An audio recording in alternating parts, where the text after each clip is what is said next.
Salam, hər vaxtınız xeyir olsun. Ekspert rəyinin növbəti buraxılışı ilə xidmətinizdəyik və biz bugün məişət zorakılığı haqqında danışacağıq. Bugünkü qonaqlarımızı təqdim etmək istəyirəm. Yeni Həyat Humanitar və Sosial Dayaq İctimai Birliyinin sədri Nailə İsmailova. Nailə xanım, salamlayırıq sizi, xoş gəlmisiniz.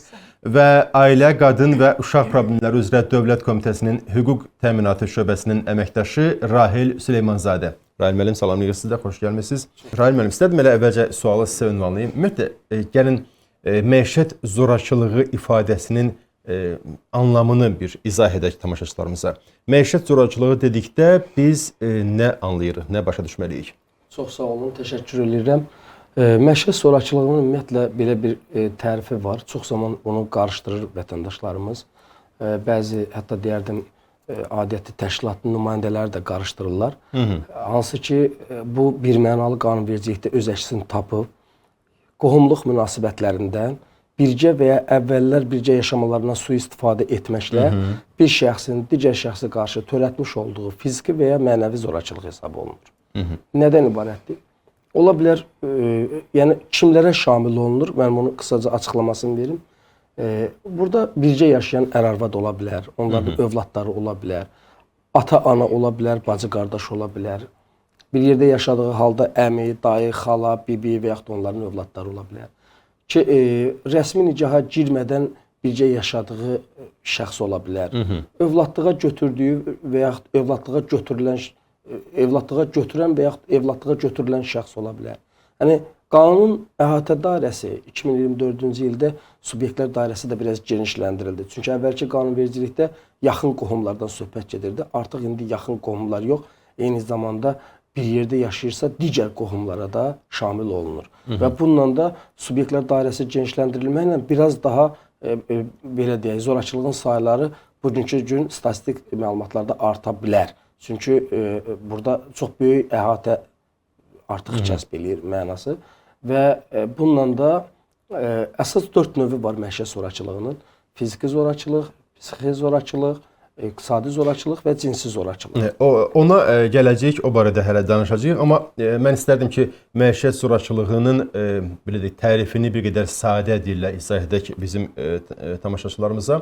Məişət zorakılığı dedikdə biz əsas ifadə burada birgə yaşayışdır, düzdürmü? Birgə və ya əvvəllər birgə yaşamırlar. Əvvəllər birgə yaşayırlar. Bəli, ola bilər hal-hazırda bir yerdə yaşamırlar, amma əvvəllər bir yerdə yaşayıblar bunlar.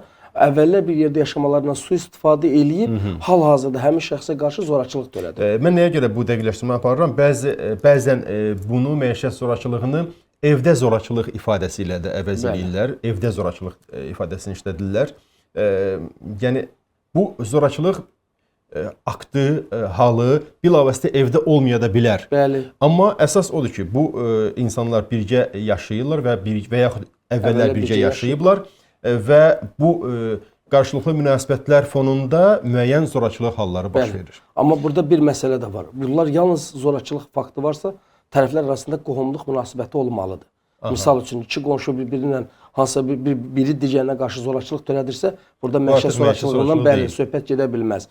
Qohumluq münasibətləri olmalıdır, birgə və yaxud əvvəllər birgə yaşamaları olmalıdır və bir də fiziki və yaxud mənəvi psixoloji zorakılıq törətdiyi halda xüsusilə məişət zorakılığı hesab olunur.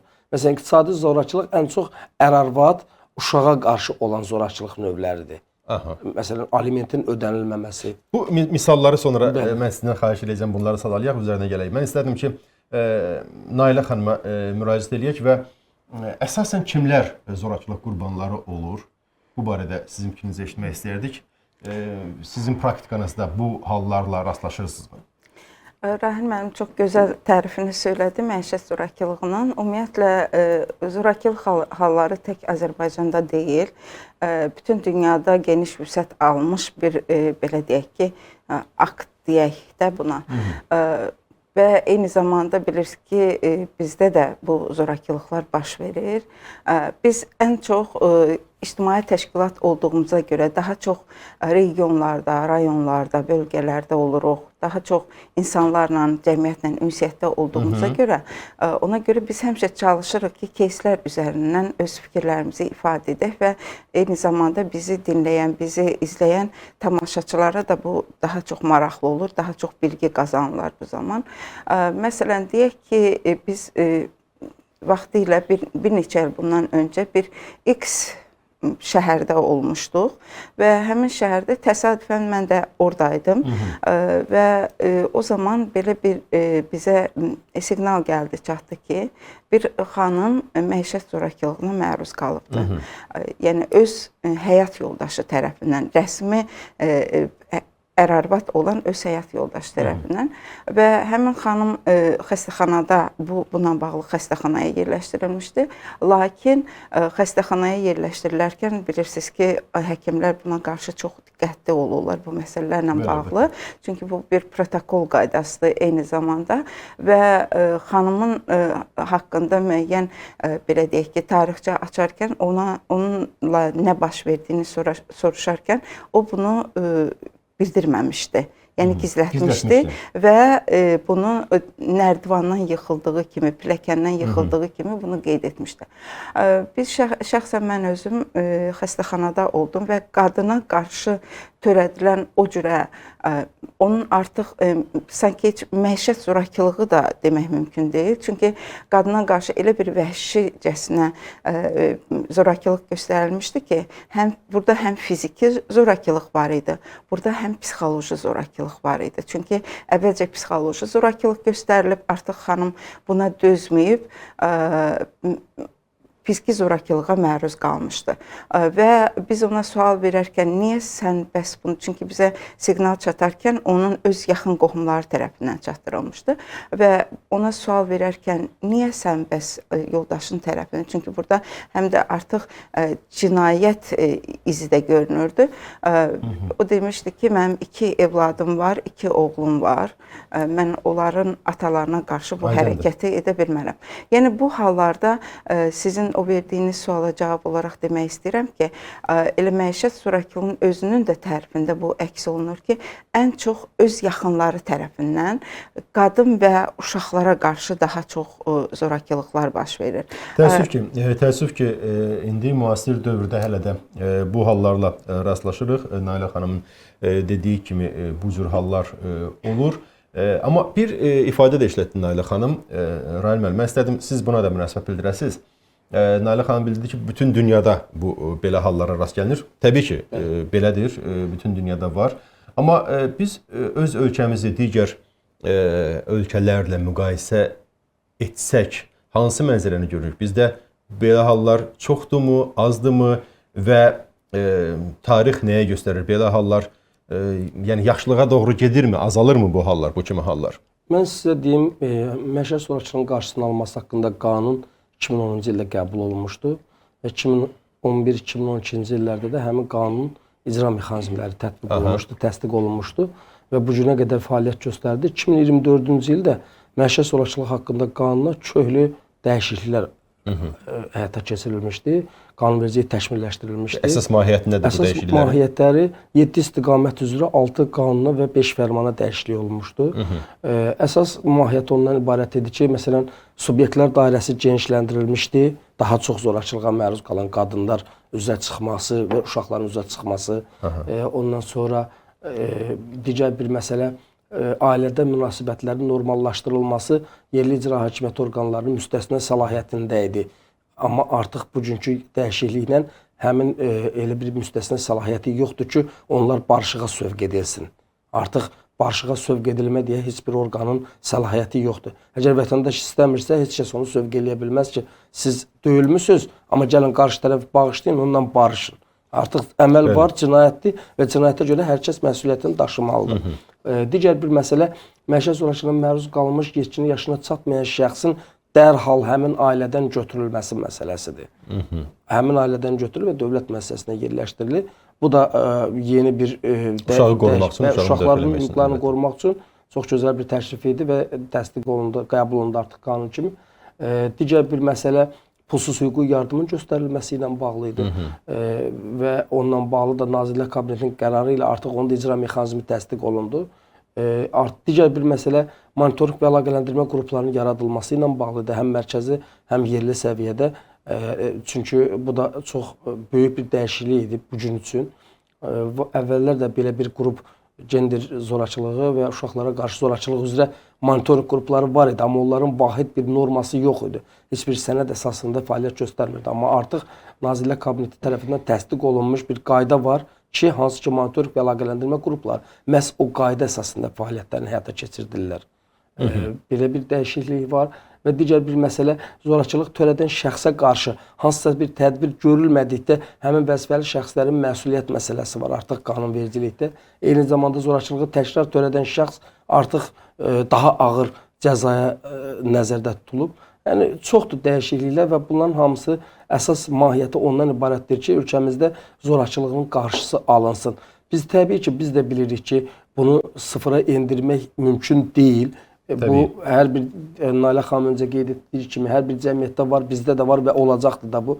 Amma əsas məqsədimiz odur ki, bunu minimuma endirmək. Çünki bunlar bütün ümumiyyətlə baş verən zorakılıq və digər cinayət əməlləri, misal üçün təhsildən yayınma, erkən nikah halları, məişət zorakılığı və insan alveri. Bu 4 baş verən qanun pozuntusunun hər biri bir-biri ilə bağlıdır. Misal üçün ilk öncə uşaqlar necə olur? Təhsildən yayınır. Təhsildən yayınan uşaqlar necə olur qızlar? Məsələn, erkən nikahın qurbanı olur. Erkən nikahın qurbanı olan şəxslər gələcəyin potensial məişət zorakılığı qurbanı olur. Və həmçinin təhsildən yayınan öz hüquqlarını bilmir. Bəli, və onlar insan alverçilərinin daha tez toruna düşə bilir. Əlbəttə. Bunun üçün də dövlətin əsas qoyduğu prioritet istiqamətlərdən biri hər bir şəxsin təhsilini davam etdirməsi məcburi şəkildə. Onların, məsələn, qanunvericiliyə dəyişiklik olundu. İndi iyulun ayından qüvvəyə minəcək. Məsələn, nikah yaşının 1 il azaldılmasına belə icazə verilməyəcək artıq. Təsdiq olunubdur, qüvvəyə minəcək iyulun ayının 1-dən və bunlar hamısı onu deməyə əsas verir ki, bizim qanunvericiliyimizdə belə o sərtləşdirilmələr sırf ona görə həyata keçirilir ki, erkən nikah halları olmasın. Və bununla bağlı cinayət məcəlləsində də müəyyən dəyişikliklər olunub. Orada da cəzalar sərtləşdirilib. Hətta o qızın öz valideynləri belə onu məcbur eləyərlərsə nikaha daxil olsun, artıq onlarla bağlı cinayət məsuliyyəti nəzərdə tutulub. Eyni zamanda onunla nikaha daxil olmaq istəyən, o qızı, uşağı yetkin yaşa çatmayan şəxsi yoldan çıxardan həmin şəxs hansı ki onunla nikaha daxil olacaq, onun özünün belə məsuliyyəti nəzərdə tutulub. Və bütün bunların, yenə deyirəm, təkcə bunlarla deyil, eyni zamanda inzibati xətalar məcəlləsində də dəyişiklik olunub. Məsələn, saziş bağlama, ittifaqa girmə, hansısa bir yaşa obyektində toy və yaxud nişan mərasimlərinin həyata keçirilməsi və yaxud dini kəbin kəsməyə görə hamısı qanunvericilikdə artıq öz təsbitini tapıb və müəyyən sanksiyalar var, cərimələr var, inzibati qaydada həbs var və cinayət məcəlləsində müəyyən müddəti azadlıqdan məhrum etməklə bağlı maddələr var. Və bütün bunlar sərtləşdirmələrin əsas mahiyyəti ondan ibarətdir ki, məhz erkən nikahın qarşısı alınsın və bununla da bir növ məişət zorakılığının hansısa bir hissədə məişət zorakılığının qarşısının alınmasına hesablanmış bir addımdır. Əminik ki, bu tədbirlər sadalanan bütün bu hallar bu xoşa gəlməz halın, məişət zorakılığı hallarının azalmasına gətirib çıxaracaq və Azərbaycan dünyəvi dövlətdir. Düzdür, əhalisinin böyük əksəriyyəti müsəlmanlar olan, İslam dininə aid olan insanlar olsalar da bizim dövlət dünyəvi dövlətdir. Və etiraf edək ki, bugün dünyada məişət zorakılığı, xüsusən də qadınlara qarşı zorakılıq halları çox təəssüf ki, bəzi müsəlman ölkələrində daha çoxdur. Amma güman edirəm ki, dövlətin bu sahədə ciddi nəzarət mexanizmlərinin effektiv fəaliyyət göstərməsi bu cür halların qarşılanmağa çox müsbət təsir göstərəcək. Buyurun, nəsə əlavəniz var? Mən bir əlavə eləmək istirdim. Biraz öncə də sual verdiniz. Ümumiyyətlə, bugün ölkəmizdə ən çox məişət zorakılığının qurbanı olan uşaqdır. Uşaqlardır. Hətta qadınlar belə zorakılığa məruz qaldıqda, o ailədə uşaq varsa, demək uşaq daha çox zorakılığa məruz qalır. Çünki bu baş verən şiddət uşağın gözü qarşısında baş verir və bu günlərin həmin uşağın qarşısında baş verən bu şiddəti gələcəkdə o uşaq böyüdükdə özü tətbiq eləməyə başlayır. Niyə? Çünki onun şuur altında artıq bu cür formalaşır. Ailədə zorakılıq Adiləşir bu hal. Bəli, onun üçün adiləşir və artıq onun özü gələcəkdə ailə qurduqda özü də zorakılıq törətməyə meyilli olur. Çox təəssüf ki, ona görə də istəyir iqtisadi cəhətdən zorakılıq olsun, uşağa birbaşa təsir eləyir. İstəyir fiziki zorakılıq olsun, ana döyüldükdə uşaq onu görür və artıq psixoloji olaraq uşağın özünü və çox vaxt mən sizə deyim ki, uşaqların özləri də elə valideynlər tərəfindən zorakılığa məruz qalır. Bu da danılmaz faktdır. Nail xanım, bəs zorakılığın əsas əlamətləri nədir? Yəni biz bunu kənardan necə duya bilərik, necə sezə bilərik ki, filan ailədə filan insan zorakılığa məruz qalır? Belə bir əlamətlər varmı? Rahim müəllim biraz öncə qeyd elədi ki, ən çox zorakılığa məruz qalan uşaqlardır. Təbii ki, mən də qeyd elədim ki, əsasən qadınlar və uşaqlardır. Həqiqətən ailə daxili münaqişələrdə daha çox fiziki cəhətdən güclü kişi hesab olunur. Ona görə biz sanki zorakılıq, əvvəla onu deyim ki, zorakılıq deyəndə insanlar elə bilirlər ki, burada yalnız döymə faktı olmalıdır ki, Təbii bu ki, zorakılıq hesab olunsun. Lakin biraz əvvəl də qeyd olundu ki, zorakılığın növləri var. Həm fiziki, psixoloji, iqtisadi və cinsi zorakılıqlar. Bəzən ailədə valideynlər evladlarına qarşı zorakılıq törədəndə sanki onlara elə gəlir ki, bu zorakılıq deyil. Sadəcə evladını tərbiyə etmə üsulu kimi bunu cəmiyyətə sırmaq istəyirlər. Bu ola bilər ki, bəzən də görürsünüz ki, bəhanə gətirirlər ki, nənəmiz, babamız, keçmişdə anamız, atamız bu üsullardan istifadə edir. Hətta dizini döyməyən, dizini döyən kimi ifadələr də var. Hətta bunu yuxarı, belə deyək ki, müxtəlif vəzifələrdə çalışan insanlardan da eşitmək olur. Hətta hansı ki, onların dünya görüşü daha genişdir, onlar daha ziyalı hesab olunurlar. Çox təəssüf edirəm. Amma məsələ ondadır ki, ümumiyyətlə zorakılıq. Artıq bu dünyada qəbul olunmuş, belə deyək ki, zorakılıqla bağlı olan bir termin kimi hesab etmək olar. Ona görə valideynlər bunu qəbul etmək istəmirlər. Hətta bəzən deyirlər ki, uşaq mənimdir, özüm bilərəm. Uşaqları özlərinin sanki şəxsi mülkiyyəti kimi hesab edirlər. Amma konstitusiyamızda da bu 17-ci maddədə təsbit olunub. Hüquqşünaslarımız bunu daha gözəl izah edə bilərlər.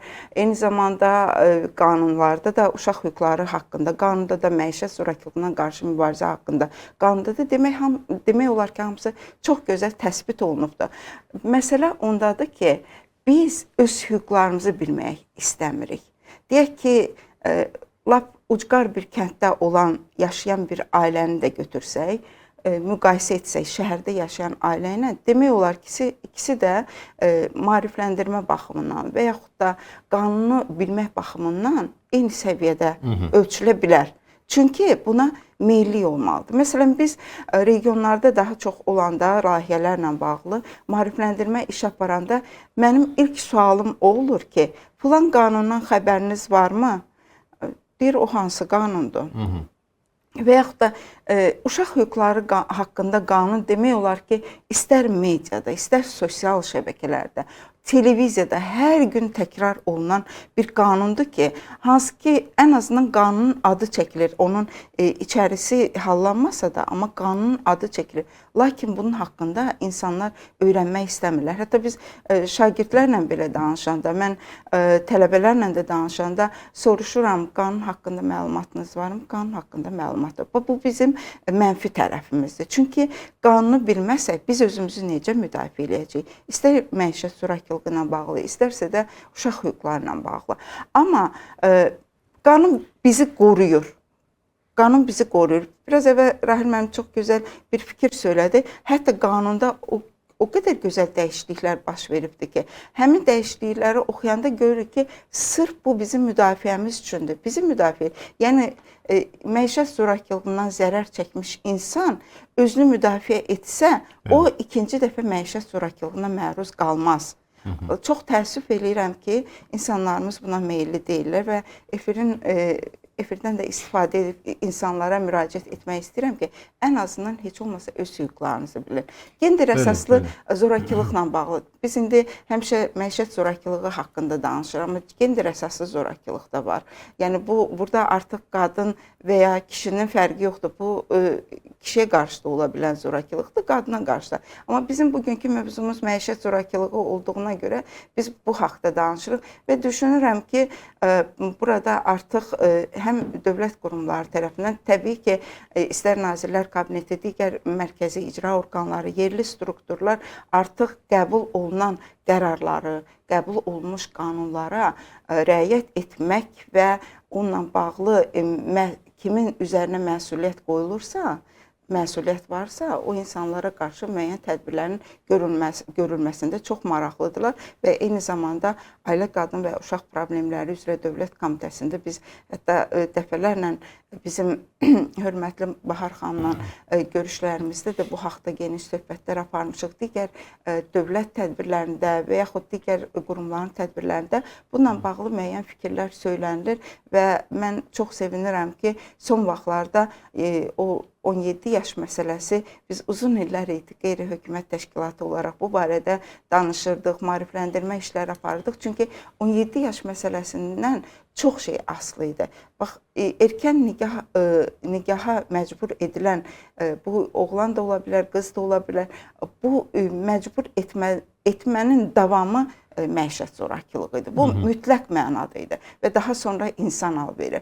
Bilirsiniz, deyək ki, erkən nigah quruldu və istər-istəməz qız uşaqları deyək də 17 yaşına çatmır. Bu hələ bioloji hazır deyil, ümumiyyətlə fiziki olaraq hazır deyil. Elə bir ailəyə gedir, düşür ki, ondan müəyyən gəlin olaraq, artıq bunun üzərində gəlin adı var, gəlin olaraq müəyyən şeylər tələb olunur və yaxud qadın olaraq, ailənin qadını olaraq müəyyən şeylər tələb olunur, məsuliyyətlər qoyulur. Amma o onun öhdəsindən gələ bilməyəndə istər-istəməz loru dildə desək, ya söyülür, ya döyülür, ya da bunun da adı biz məişət zorakılığı deyirik. Və daha sonra bu hallara dözə bilməyən insan, qadın istər-istəməz o ailədən qaçmaq məcburiyyətində olur. Və ailədən qaçan insan hara gedəcək? Bunu valideynlər deyək ki, tutaq ki, qəbul etmir, yaxın qohum əqrabalar qəbul etmir. İstər-istəməz küçə həyatı seçir. Küçəyə də qaçanda ilk rastlaşdığı insanın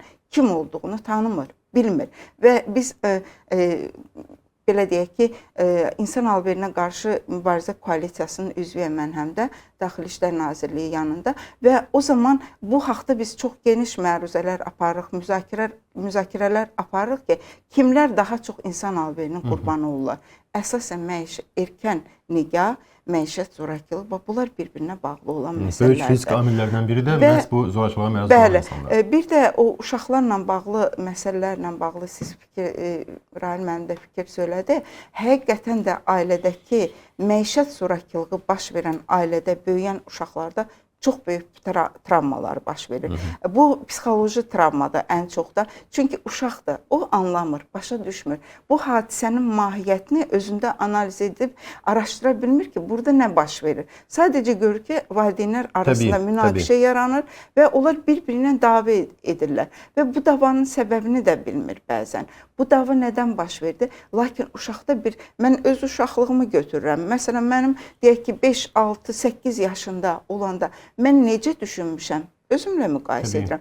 Mən hələ o yaşlarda neysə anlamıram. Əgər valideynlərim arasında, məsələn, mənim atamla anam deyək ki, söhbət eləyəndə bir otağa keçirdilər, orada söhbət edirlər. Bizim ondan xəbərimiz olmurdu. Amma bugün elə şərait yaranıb ki, bəzən uşaqla valideyn eyni evdə, eyni otaqda, hətta yaşamaq və yaxud da yatmaq, çox üzr istəyirəm ifadəmə görə, məcburiyyətində qalırlar. Bütün bu hadisələrin şahidi olurlar. Ona görə də biz uşaqları burada göz ardı edə bilmərik. Uşaqlara qarşı, çünki uşaqlar həm də həssas təbəqənin üzvləridirlər və onlara qarşı bizim istər məişət zorakılığında, istər digər məsələlərdə.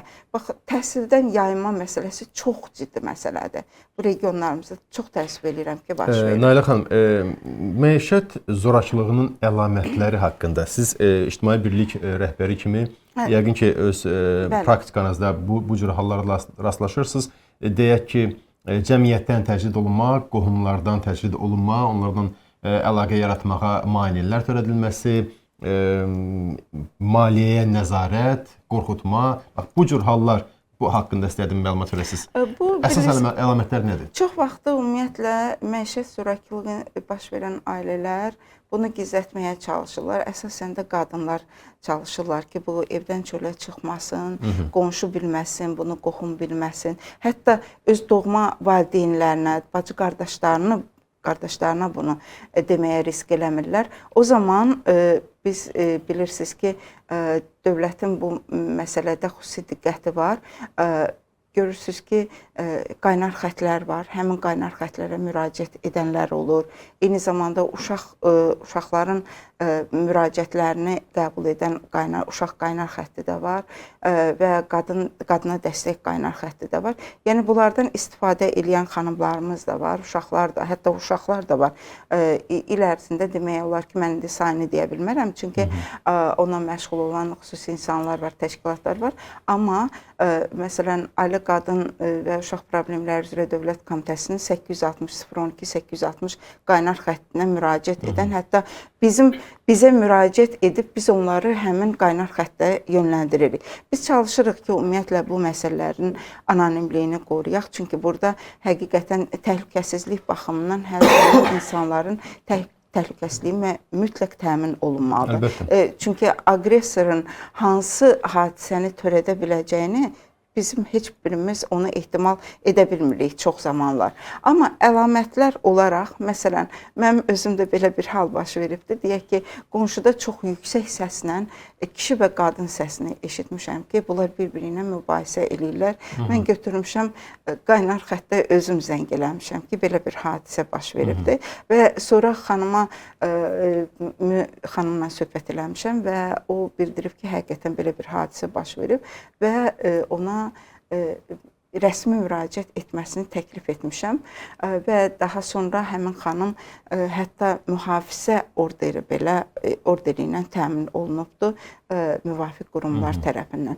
Yəni əlamətləri hiss etmək, ya gərək o insanlara çox yaxın olasan, ya o ailə daxilində olan kimlərsə bunu hiss edirsə, onlar mütləq müraciət etməlidir. Mütləq. Bu, yəni dövlət tərəfindən önləyici tədbirlər bir başqadır. Bir də var ətrafında, cəmiyyət tərəfindən də bu məsələlərdə hamımız diqqətli olmalıyıq. Əlbəttə. Rahim müəllim, mən istərdim bir sualda sizə ünvanlayım. Bu məişət zorakılığı qurbanları adətən, təəssüf ki, biz bu hallarla tez-tez rastlaşırıq, dözürlər və müəyyən mentalitetlə əlaqəlidirmi və yaxud digər səbəblərdən qohumların, belə deyək, psixoloji təsiri ilə və s. bu hadisənin evdən çölə çıxmaması, belə halların heç kimin bilməməsi, gizlədilir bu cür hallar və ümid olunur ki, nə vaxtsa düzələcək. Yəni, bu müvəqqəti bir haldır, sabah düzələcək, bir aydan sonra düzələcək, bir ildən sonra düzələcək və s. Düzəlirmi? Və nə üçün bu cür hallar, məişət zorakılığı qurbanları nə üçün dözür və dözmək nə dərəcədə düzgündür? Çox sağ olun, maraqlı sualdır. Mən belə cavab verərdim. Ümumiyyətlə, məişət zorakılığı latent baş verən cinayət növüdür və çox zaman özünü biruzə vermir. Burada müəyyən faktorlar var ki, orada ya zərər çəkən özü müraciət eləməlidir, ya beynəlxalq təşkilatlar vasitəsilə bu üzər çıxmalıdır, ya yerli bələdiyyələr və yaxud icra nümayəndələri tərəfindən bu məlumat kənddə, rayonlarda, qəsəbələrdə aşkar olunmalıdır. Eyni zamanda bu məsələlərə media tərəfindən işıqlandırıldıqda bu məsələlərə baxıla bilir və məlumat üzə çıxsın.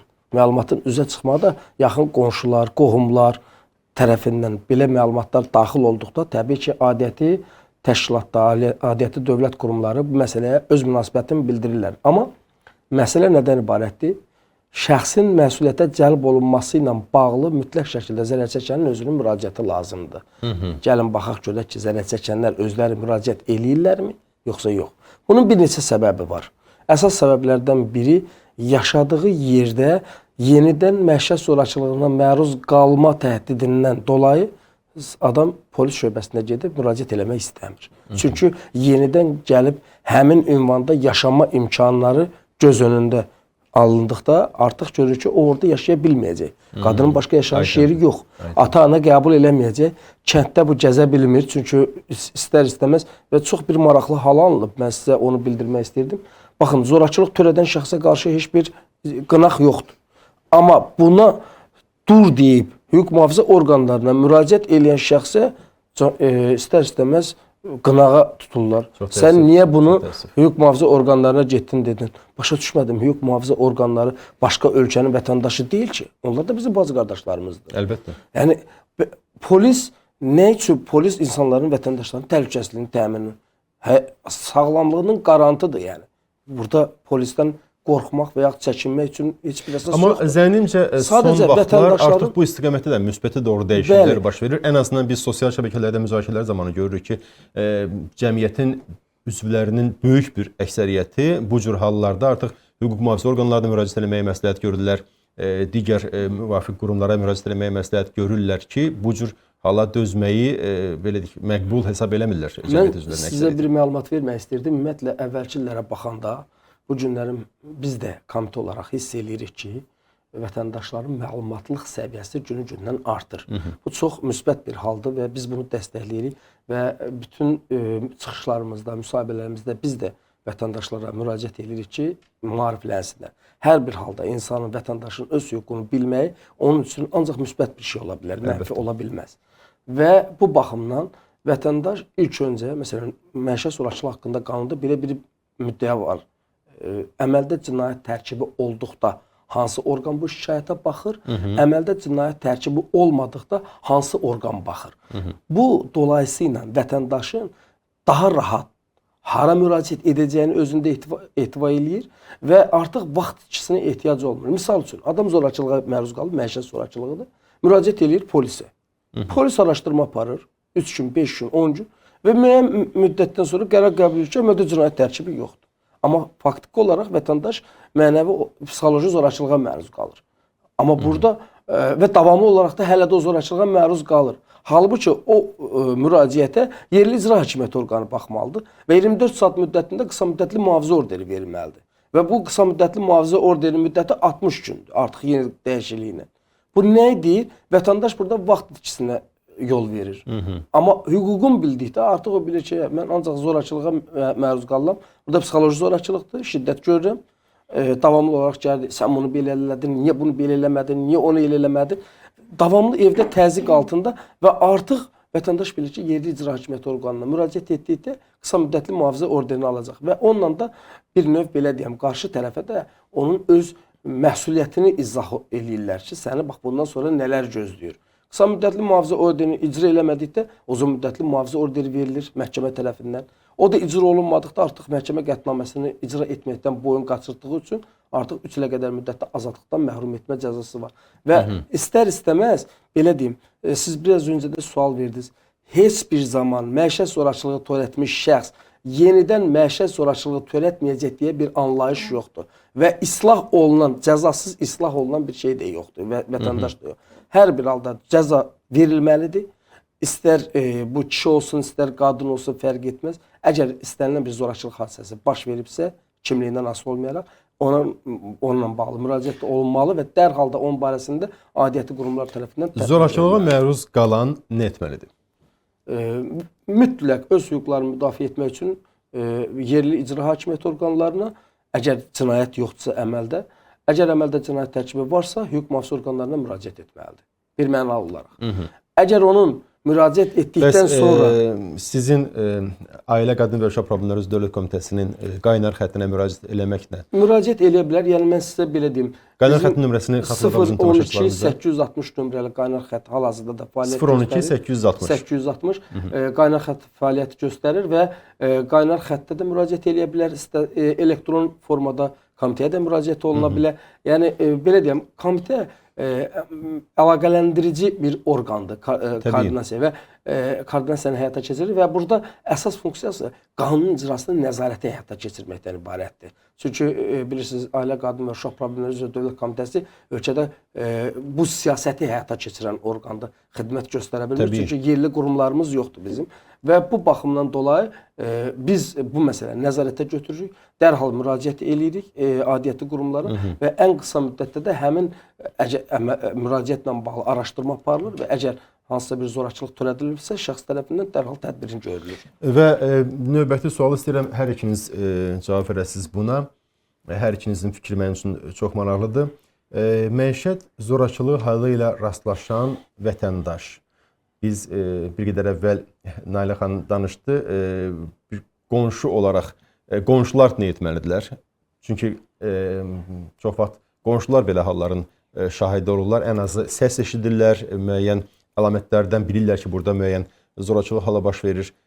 Nə etmək lazımdır? Qonşu və yaxud kənar bir insan belə hallar rastlaşarsa, şahidi olarsa bunun, müraciət etməlidirmi müvafiq qurumlara, yoxsa ailədir, özü bilər. Axı, belə bir fikir də var cəmiyyətdə ki, ailə işinə qarışmaq olmaz. Hansı daha düzgündür? Təbii ki, mütləq müraciət olunmalıdır. Əgər həmin şəxs özü razılıq verməsə belə. Çünki, belə deyim də, bugün ailədə, o ailədə baş verən zorakılıq dolayısıyla sabah bizim qapımızdadır. Bizim evimizin içinə girə bilər. Çünki o ailədən heç kim qız almayacaq, qız verməyəcək deyə bir yanaşma ola bilməz. Sabahın işini heç kəs bilmir. Ona görə biz gələcəyimizi qorumaq üçün bugün bu zorakılığın qarşısını almalıyıq. Və bunun üçün hamı əl birliyi ilə, oy birliyi ilə deyim, necə əl-ələ verib bu işin üstündən gəlməsə, bu zorakılığın qarşısını almaq mümkün deyil. Yenə dediyim kimi, bu latent cinayətdir. Bu ailənin içində baş verir. Amma bunu biz kənardan eşidə bilirik. Məsələn, kəndlərdə baş verənləri kim bilir? Bələdiyyə bilir, əlbəttə. Sahə müvəkkili bilir, əlbəttə. Yerli icra nümayəndəsi bilir, əlbəttə. Kənddə ağsaqqallar olur, onlar bilir, əlbəttə. Və bu baş verən cinayətləri bu günlərin bu şəxslər gizlədirsə, təbii ki, burada heç bir açıqlıqdan söhbət gedə bilməz. Yəni, dolayısıyla desək, bu həm də cəmiyyətin məsuliyyətidir. Cəmiyyətin məsuliyyətidir və buna ictimai qınaq lazımdır. Zorakılıq törədilən şəxsə yox, törədən şəxsə qarşı ictimai qınaq lazımdır ki, qoy o bu əməlindən çəkinsin, barəsində tədbir görülsün, daha məsuliyyətli olsun cəmiyyətin üzvlərinə, fərdinə qarşı. Çünki adam zorakılığı törədir, görür, heç bir cəza verilmədi. Sabah gedir, eyni zorakılığı bir də törədir. Mən üzr istəyirəm, bir açıqlama getmək istədim bir məsələyə. Məsələn, bəzi hallarda, biraz öncə də toxundum, adam zorakılığa məruz qalır, şikayət eləmir. Niyə? Çünki onun qayıdacaq bir ünvanı yoxdur. Amma nəzərinizə çatdırım ki, ölkəmizdə 8 qeyri-hökumət təşkilatı var ki, sırf akreditasiyadan keçmiş məişət zorakılığı qurbanlarına fəaliyyət göstərir. Bu, bunun müdafiə mexanizmidir məişət zorakılığı qurbanları ilə. Və 8 qeyri-hökumət təşkilatları məhz bu zorakılığa məruz qalmış şəxslərin istər sığınacaqla təmin olunması, istər onların hüquqi yardımla təmin olunması, istər onların qida ilə, geyimlə təmin olunmasında köməklik göstərirlər. Eyni zamanda dövlət tərəfindən yaradılan bir mərkəz var, sığınacaq mərkəzi var və hal-hazırda orada da Sosial Xidmətlər Agentliyinin tabeliyində yerləşir və orada da zorakılıq qurbanlarına yardım göstərilir. Əsas mahiyyət nədən ibarətdir? Yəni, təbii ki, dövlət öz vətəndaşının arxasındadır, ona himayədir, onun ailə dövlətinin nəzarətindədir. Bunlar öz yerində. Amma bəzən qohumlarda da bir soyuqluq var. Məsələn, deyələm, bir bəyin, bir xanımın əmsi, dayısı onun öz qohumunun zorakılığa məruz qaldığını görür, amma onu öz ailəsində qəbul eləmək istəmir. Faktiki olaraq qadının getməyə bir yeri yoxdur. Amma onu xala, bibi və yaxud əmi, dayı öz evinə müəyyən müddətdə qəbul eləyə bilər. Onu bir evində, ona bir sığınacaq kimi verə bilər. Amma bəzən bu qədər laqeydliyi də biz görə bilirik. Bu da çox ürək ağrıdan bir haldır. Bilmirəm, bu nə ilə bağlıdır, əvvəllər çünki belə deyildi, biz belə eşitməmişik. Amma düşünürəm ki, yəqin ki, vətəndaşlarımızın da içində bir mərhəmət hissi oyanar gələcəkdə bununla bağlıdır ki, məsələn, hər şeyi də dövlətin çiyninə atmaq doğru deyil. Biz özümüz də öz qohumlarımıza sahib çıxmırıqsa, onda bu insanlıq hərəkətidir. Təbii. Nailə xanım, sizin fikriniz bununla bağlı. Yəni, ailə işinə qarışmaq düzgün deyilmi, yoxsa lazım gələrsə müdaxilə eləmək, müvafiq orqanlara məlumat vermək lazımdır? Təbii ki, biz həmişə belə bir ifadə işlədirik. Ailə kiçik bir dövlətdir. O dövlətin işinə qarışmaq olmaz kimi bir ifadə var, amma nə qədər kiçik dövlət də olsa biz bir cəmiyyətdə yaşayırıq, Azərbaycan cəmiyyətində və bu cəmiyyətdə biz hər şeyi çox gözəl və ideal görməyə çalışırıq. Və onlardan da biri və ən əsası da ailə münasibətlərinin düzgün qorunub saxlanmasıdır. Zorakılıq deyəndə ümumiyyətlə zor sözü bilirsiniz ki, hücum deməkdir. Birinin digərinə hücumu deməkdir. Əgər bir insan digərinə hücum edirsə və ona qarşı hər hansı bir belə deyək ki, istər cinayət əməli olsun, istər digər onun belə deyək ki, canına qəsd eləyə bilər. Bunları nəzərə alsaq, təbii ki, biz burada cəmiyyət olaraq mütləq öz mövqeyimizi göstərməliyik. Bu qonşu da ola bilər, qohum da ola bilər, nə bilim, evladımızın ailəsi də ola bilər. Heç kəs heç nədən sığortalı deyil. Ona görə cəmiyyət burada çox diqqətli olmalıdır. Dövlət öz siyasətini həyata keçirir, ailə ilə bağlı, ailə, uşaq, qadına bağlı. Amma bəs cəmiyyət olaraq biz nə etməliyik? Bəs biz qeyri-hökumət təşkilatları olaraq fəaliyyət göstəririk. Məsələn, bizim xeyli sayda maarifləndirmə tədbirləri həyata keçirmişik layihələr çərçivəsində və bunu da əsasən çalışırıq ki, rayonlarda, kəndlərə gedək, kəndlərdəki ailələrlə ünsiyyətdə olaq və bu məsələlərdə biraz həm tədqiqat işləri aparaq, analiz eləyək və bu analizin nəticəsi olaraq da baxaq görək hansı ailələrdə daha çox münaqişələr baş verir. Burada ola bilər ki, sosial problem olsun, iqtisadi problem olsun, psixoloji problem olsun və yaxud da ki, o insanların özlərinin belə deyək ki, mental düşüncələrinə bağlı məsələlər olsun. Ona görə biz mütləq bu araşdırmaları aparmalıyıq və ona uyğun maarifləndirmə işləri həyata keçirməliyik və keçiririk də. Təbii ki, yenə də deyirəm, dövlətin gördüyü işləri mən çox alqışlayıram. Çünki bu sahədə həqiqətən son zamanlarda çox böyük irəliləyişlər var.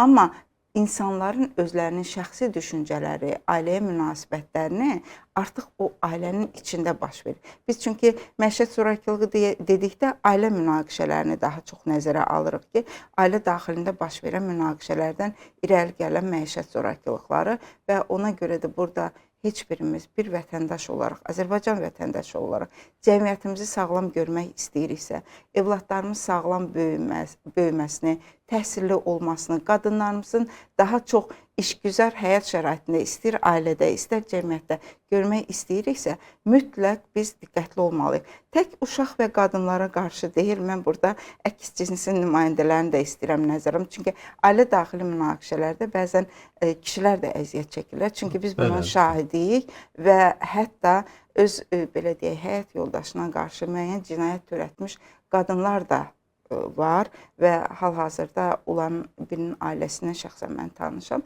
Yəni, burada kişiyə qarşı da ola bilər. Bu da məişət zorakılığı hesab olunur.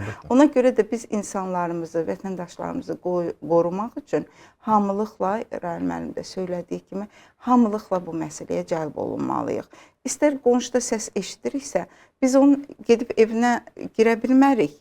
Amma ən azından harasa müraciət edib bu barədə məlumat vermək kimi bir hüququmuz var. Bəli, əlbəttə Azərbaycan, müasir Azərbaycan, müstəqil Azərbaycan istənilən sahədə, bütün sahələrdə biz inkişaf əlamətlərini görürük, müxtəlif islahatlar aparılır, müxtəlif müsbətə doğru irəliləyişlərin şahidi oluruq və həqiqətən müasir Azərbaycanın siması müxtəlif sahələrdə müsbətə doğru, yaxşıya doğru dəyişir və yaxşı olar ki, təbii ki, cəmiyyətdə bax bu cür, hətta məişət səviyyəsində də bu cür problemlər olmasın və bu istiqamətdə də müsbətə doğru dəyişikliklər olsun və cəmiyyətin hər bir üzvü özünü bu cəmiyyətdə tam hüquqlu üzv kimi azad, rahat yaşaya bilsin. Təşəkkür edirəm hər ikinizə. Çox sağ olun ki, bizə vaxt ayırdınız və öz maraqlı fikirlərinizi, dəyərli fikirlərinizi bizimlə bölüşdünüz. Bugünkü qonaqlarımızı bir daha təqdim etmək istəyirəm. Yeni Həyat Humanitar və Sosial Dayaq İctimai Birliyinin sədri Nailə İsmailova və Ailə, Qadın və Uşaq Problemləri üzrə Dövlət Komitəsinin Hüquq Təminatı şöbəsinin əməkdaşı Rahil Süleymanzadə qonaqlarımız idi. Bizim isə müzakirəmiz burada yekunlaşır. Sağ olun, sağlıqla qalın.